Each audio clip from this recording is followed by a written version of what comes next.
Hello friends, welcome to our daily routine and guys we ready to start our day અને અહીંયા પૂર્વાએ બનાવી હતી vegetable ખીચડી જે બહુ જ ટેસ્ટી દેખાય છે અને ગાઈસ સાથે કુકુંબર છાસ એન્ડ ગાઈસ પાછળનો મેસેજ ઇગ્નોર કરજો કારણ કે મારા વાસણ ધોવાના રહ્યા છે હજી અને ગાઈસ ખીચડી બહુ જ ટેસ્ટી હતી. આઈ વોઝ લાઈક વાવ, બહુ જ મસ્ત બનાવી છે અને ગાઈસ પછી અમે મિની વિડીયોઝ શૂટ કર્યા કારણ કે ગાઈસ મોકો હતો તો વાય નોટ અમે વિચાર્યું કે ચલો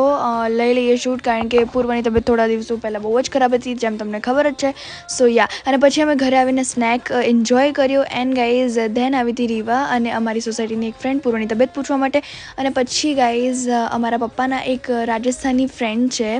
એમના મધરે રાજસ્થાની સ્ટાઇલમાં દાલ બાટી બનાવી હતી તો અમે વિચાર્યું વાય નોટ વિલ ટ્રાય. અને ગાઈઝ બાટીની સાઇઝ બી તમે જોઈ શકો છો કે કેટલી મોટી હતી અને અહીંયા દાળની જે ફ્રેગ્રન્સ આવતી હતી મને તો એવું જ થતું હતું કે ચલો હું પણ ખાઈ લઉં, પણ મેં વિચાર્યું વાય નોટ પૂર્વાને ટ્રાય કરાવડે અને ગાઈઝ આ ઘરથી બનેલી છે એટલે ઇટ